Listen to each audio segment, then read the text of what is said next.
morning, students. Myself, Ronak Priya, welcomes you to the daily news feed of दिया Deoghar IS Academy. आज हम 11th मार्च 2025 का current affairs discuss करेंगे. तो चलते हैं फर्स्ट न्यूज़ की तरफ.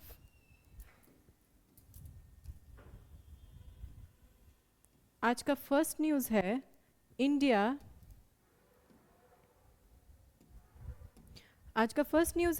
India second largest arms importer after Ukraine in 2020-24 says SIPRI.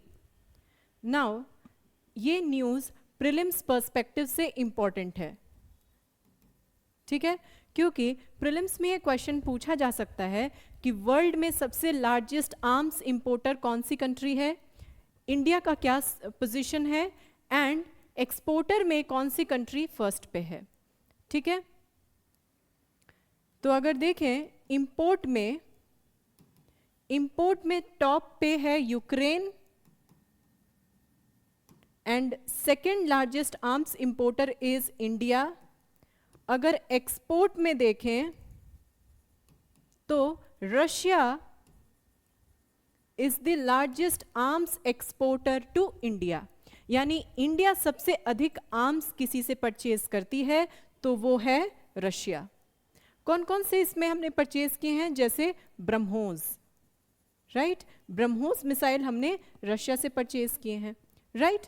So this is about the news. चलते हैं हम नेक्स्ट न्यूज.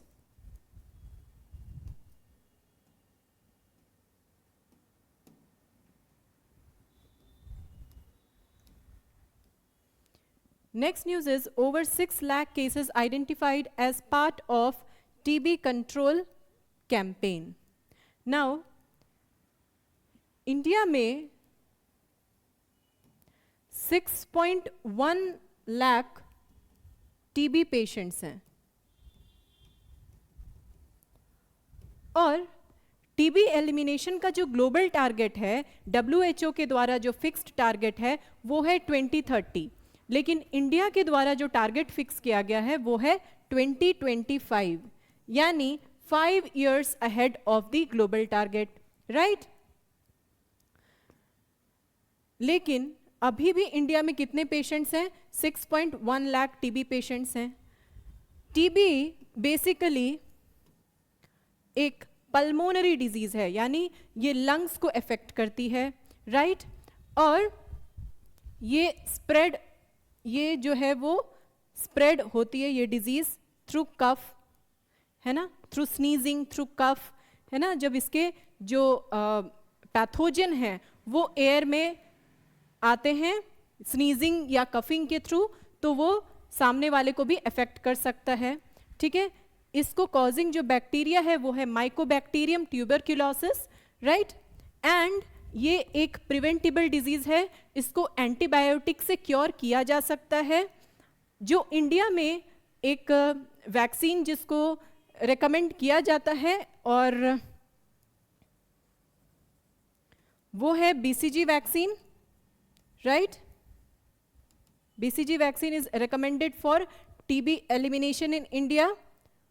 और इंडियन गवर्नमेंट के बहुत सारे इनिशिएटिव्स हैं टीबी एलिमिनेशन को लेके, जैसे टीबी मुक्त भारत, then we have 100-day TB elimination program, right. ये सब टीबी को लेकर के हमारे यहाँ पर है स्टेप्स जो लिए गए हैं, राइट. क्योंकि हमें टीबी एलिमिनेशन का टारगेट कब तक अचीव करना है, by this year end itself, right. हमें टीबी एलिमिनेशन का टारगेट अचीव करना है. नाउ अगर हम चैलेंजेस में देखें कि टीबी एलिमिनेशन में क्या क्या चैलेंजेस अभी भी हैं, तो वो चैलेंजेस हैं, सबसे पहला तो पुअर प्राइमरी हेल्थ इंफ्रास्ट्रक्चर, दूसरा है stigma and lack of awareness, right. Third है कि TB antibiotic resistant tuberculosis, right. And the fourth one is diagnostic and case detention. इसमें जो कमी है, इसमें जो रेट की कमी है. फर्स्ट है कि जो poor primary health infrastructure, second is lack of awareness and stigma, काफी भेदभाव किया जाता है टीबी पेशेंट्स के साथ। थर्ड इज केस डिटेंशन में कमी and antibiotic resistant TB, right. So let's move to the next article. Next article is an India-US trade agreement and the test of WTO laws. Right? So, India and US का अभी recently bilateral trade agreement हुआ है, ठीक है। And ये जो bilateral trade agreement हुआ है, basically ये most favored nation क्राइटेरिया जो होता है WTO का, उसका वायलेशन है। बायलेटरल ट्रेड एग्रीमेंट क्या है? MFN of WTO, most favoured nation criteria of WTO का वायोलेशन है। तो कैसे है वो देखते हैं। और MFN क्या होता है? MFN ये कहता है कि मान लो इंडिया ने US से मोबाइल इंपोर्ट पर 10% टैरिफ रखा है, तो उसको बाकी कंट्रीज पर भी सेम 10% टैरिफ ही रखना होगा। वो किसी एक कंट्री के साथ बायस्ड नहीं हो सकता है, ठीक है। सबके साथ यूनिफॉर्म टैरिफ रेट्स रखना है। No favoured nation criteria with any country, सबके साथ सेम, सबको क्या करना है? सेम मैनर में ट्रीट करना है, राइट। किसी के साथ ज्यादा फेवर्ड वाली पॉलिसी नहीं अपनानी है, राइट। लेकिन ये जो बायलेटरल ट्रेड एग्रीमेंट है वो क्या है? इस क्राइटेरिया का वायलेशन है। अगेन जो मोस्ट फेवर्ड नेशन है, अगेन जो मोस्ट फेवर्ड नेशन है उसका एक एक्सेप्शन होता है, which is free trade agreement. तो अगर इंडिया को किसी एक पर्टिकुलर कंट्री को ट्रेड कंसेशंस देना है तो वो फ्री ट्रेड एग्रीमेंट के अंतर्गत दे सकता है, ठीक है। अब जियोपॉलिटिक्स में जो अभी हम रिसेंट देख रहे हैं, अभी फिलहाल हमने कई दिन से ये न्यूज़ में देखा है अबाउट रेसिप्रोकल टैरिफ्स, है ना, कि ट्रंप ने मेक्सिको, चाइना, कनाडा, इंडिया पर 25% टैरिफ इंपोज किए हैं, राइट। तो क्या डेवलप्ड कंट्रीज डेवलपिंग कंट्रीज पर ऐसे रेसिप्रोकल टैरिफ्स लगा सकते हैं? तो इसका आंसर है no, it is a violation of WTO principles. WTO principles का वायलेशन है ये रेसिप्रोकल टैरिफ्स, क्योंकि WTO के प्रिंसिपल्स के मुताबिक WTO के प्रिंसिपल के मुताबिक WTO में एक स्पेशल एंड डिफरेंशियल ट्रीटमेंट होता है। अब ये क्या होता है?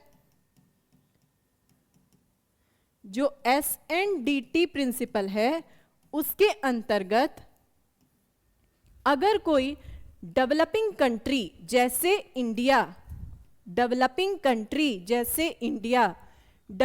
कंट्री जैसे US को कोई सामान एक्सपोर्ट करती है, अगर कोई डेवलपिंग कंट्री डेवलप्ड कंट्री को कोई सामान एक्सपोर्ट करती है तो उसको कुछ कंसेशंस मिलने चाहिए, ठीक है। ये WTO का स्पेशल एंड डिफरेंशियल ट्रीटमेंट वाला जो प्रिंसिपल है वो यही कहता है कि डेवलपिंग कंट्री को कंसेशन मिलना चाहिए अगर वो डेवलप्ड कंट्री को कुछ एक्सपोर्ट कर रहा है तो। यानी अगर टैरिफ में कमी US इंडिया के लिए करता है तो वो WTO के प्रिंसिपल के अकॉर्डिंग है, लेकिन अगर USA उस पर रेसिप्रोकल टैरिफ्स लगाता है तो वो WTO के प्रिंसिपल का वायलेशन है, right. So this is all about the news. तो इसमें ऑथर ने कहा है कि द सोल्यूशन कैन बी, कि हम ये कह सकते हैं कि जो BTA हमने किया है, बायलेटरल ट्रेड एग्रीमेंट किया है, वी कैन से कि वो एक पड़ाव है to finally achieve free trade agreement with USA। तो फाइनली हमको FTA अचीव करना है और BTA बस एक पड़ाव है, राइट? तो वो क्या होगा कि WTO के नॉर्म्स का वायोलेशन नहीं होगा, right? Let's move on to the next article. Next article is what is behind the rise of quick commerce. अब ये बिल्कुल नई टर्मिनोलॉजी है, क्विक कॉमर्स। हमने ई कॉमर्स तो सुना है, लेकिन क्विक कॉमर्स अब रिसेंटली आफ्टर कोविड-19 ज्यादा पॉपुलर है। तो ई कॉमर्स और क्विक कॉमर्स में क्या डिफरेंस है? एक्चुअली ई कॉमर्स में क्या होता है, जैसे हमने ऑनलाइन कोई सामान परचेज किया और वो हमें क्या होता है, वो ऑनलाइन हमने कोई सामान परचेज किया और वो 4 to 5 डेज में हमें डिलीवरी मिल जाती है, right? This is e commerce. लेकिन जो क्विक कॉमर्स होता है उसमें क्या होता है, that again you order the goods online, आप ऑनलाइन ऑर्डर करते हैं, लेकिन वो आपको 10 से 15 मिनट में डिलीवरी हो जाती है। ये जो सिस्टम है क्विक कॉमर्स की, उसका एग्जांपल है जैसे जेप्टो, जैसे Blinkit, we know this, right? Blinkit, Zepto, ये सब क्विक कॉमर्स का एग्जांपल है। ये सिस्टम ज्यादा आपका पॉपुलर हुआ है आफ्टर कोविड। कोविड के समय में ये ज्यादा पॉपुलर हो गया है, राइट? इसमें क्या होता है, क्विक कॉमर्स सिस्टम कैसे वर्क करती है देखें तो देखो, ऐसा होता है कि मान लो ये एरिया है, ठीक है?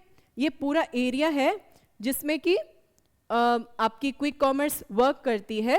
तो इस पूरे एरिया को हमने क्या किया, 4 सब डिविजन्स में डिवाइड किया, राइट? अब ये जो वर्क करती है ना, ये एक डार्क स्टोर्स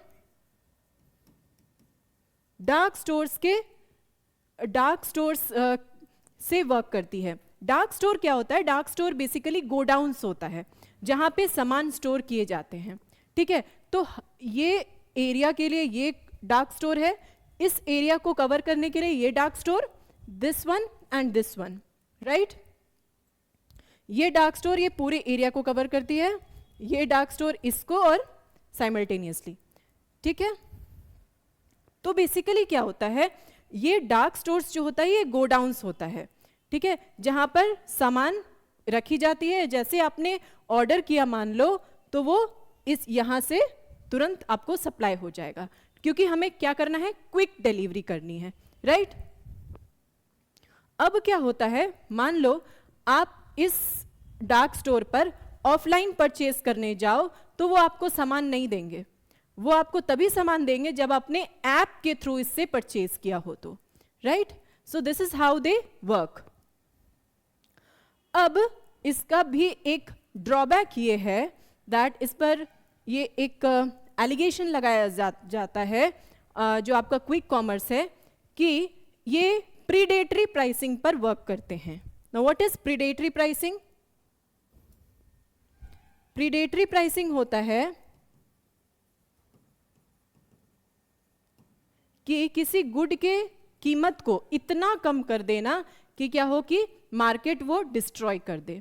मान लो कि आटा अगर 100 रुपीज पर केजी है तो क्विक कॉमर्स इसको इतना कम कर देता है जैसे 40 रुपीज केजी।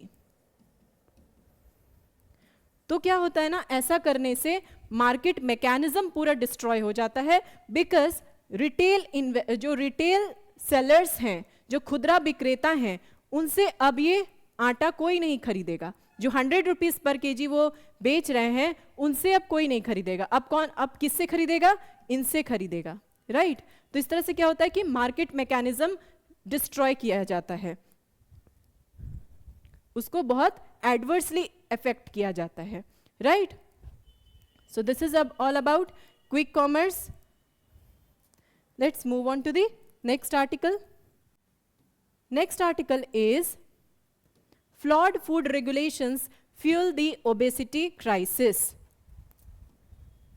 सबसे पहले हम देखेंगे कि व्हाई इज ओबेसिटी या मोटापा न्यूज में क्यों है। Why in news?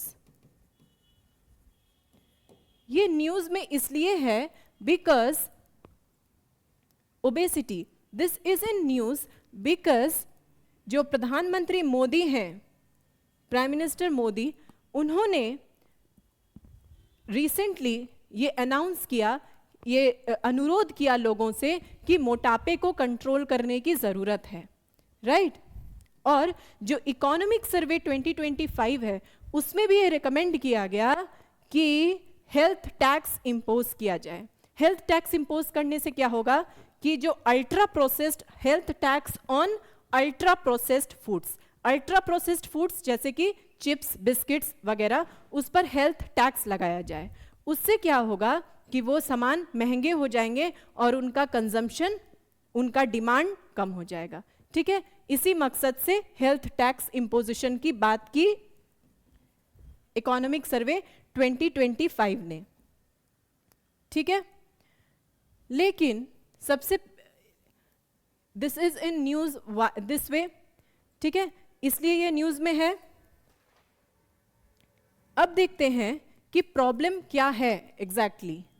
प्रॉब्लम ये है कि 1 in 4 इंडियंस, 4 में से 1 पर्सन ओबीज है, यानी मोटापे की समस्या से ग्रसित है, और 1 in 4 Indian adults is diabetic और प्री डायबिटिक। ठीक है, this is the intensity of the problem. लेकिन ये जो प्रॉब्लम है, ये इसका सोशल एंगल से ज्यादा, ये एक सोशल प्रॉब्लम से ज्यादा ये एक पॉलिसी फेलियर का प्रॉब्लम है। क्यों? तो ये देखते हैं कि ये क्यों एक पॉलिसी फेलियर है। इसलिए क्योंकि जो फूड पैकेट्स पर लेबलिंग होती है उसको लेकर रेगुलेशंस का कोई इंप्लीमेंटेशन नहीं होता है, राइट? यानी जो फूड पैकेट्स पर लेबलिंग है होती है उसको लेकर जो गाइडलाइंस है उसका स्ट्रिक्ट इंप्लीमेंटेशन नहीं होता है। ठीक है, जैसे हमारे यहां पर क्या है कि फूड पैकेट्स पर आपने देखा होगा कि स्टार रेटिंग होती है, right? We have star ratings. ये सिस्टम हमने ऑस्ट्रेलिया से कॉपी किया है, लेकिन ये जो स्टार रेटिंग का सिस्टम है जिसमें 0 to 5 स्टार्स की रेटिंग की जाती है, ये क्या है? ये मिसलीडिंग है। ये क्या है? मिसलीडिंग है। जैसे आप देखो कि बिस्किट्स, हाँ, इसमें जैसे अगर हाफ स्टार है तो यानी कि वो बहुत अनहेल्दी है, राइट? वो बहुत अनहेल्दी है। और अगर उसमें 5 स्टार रेटिंग है यानी कि वो बहुत हेल्दीएस्ट है।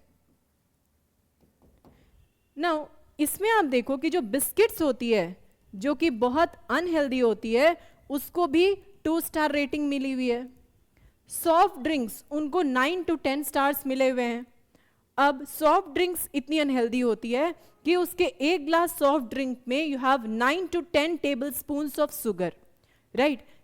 लेकिन इतना अनहेल्दी है, फिर भी आप देखो इनको 9 to 10 स्टार्स मिले हुए हैं।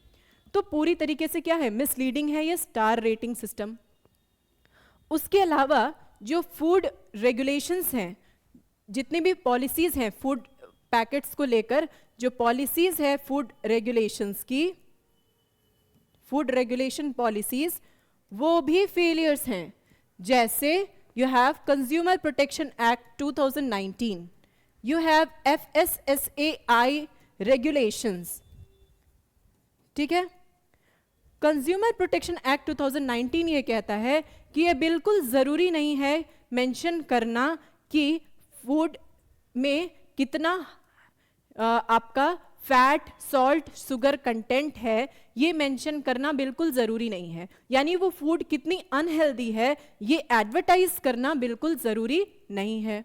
जो FSSAI रेगुलेशंस है वो ये कहता है कि वो डिफाइन ही नहीं करता कि अल्ट्रा प्रोसेस्ड फूड्स क्या है, वो डिफाइन ही नहीं करता कि HFSS यानी high fat salt sugar containing food क्या है। सो this is the intensity of the problem, ये पॉलिसीज ही डिफाइन नहीं करते। अब जैसे देखो, अगर हम वर्ल्ड वाइड कंट्रीज का एग्जाम्पल लें तो चिली एक कंट्री है, साउथ अमेरिकन कंट्री है, इसने क्या किया कि high fat salt sugar containing food, ठीक है, high fat salt sugar containing food को लेबलिंग करना स्टार्ट किया कि इतना परसेंटेज फैट है इसमें, इतना परसेंटेज शुगर है, इतनी परसेंटेज इसमें सॉल्ट है, वगैरह चीजों को एकदम क्लियरली डिफाइन किया इन द पैकेट इटसेल्फ, ठीक है। तो इससे क्या हुआ कि उनका कंजम्पशन कम हो गया, ठीक है। तो ऐसी कंट्रीज से हम क्या कर सकते हैं, ऐसी कंट्रीज से हम सीख सकते हैं और अपने कंट्री में उसको अडॉप्ट कर सकते हैं, राइट। तो फाइनली क्या करना है कि जो अल्ट्रा प्रोसेस्ड फूड्स हैं, राइट, जो high fat salt sugar containing food है, उनके कंजम्पशन को कम करना है, ठीक है। लोगों में अवेयरनेस फैलाना है कि मोटापा या ओबेसिटी बहुत खराब बीमारी है, ठीक है। वो क्या करता है, वो बाकी बीमारियों का एक रूट कॉज बन जाता है, right. So this is about the article. आज हमने द हिंदू से जितने भी इंपॉर्टेंट करंट अफेयर्स थे उसको कवर किया है। कल के सारे इंपॉर्टेंट आर्टिकल्स को कवर करेंगे। तब तक के लिए थैंक यू सो मच।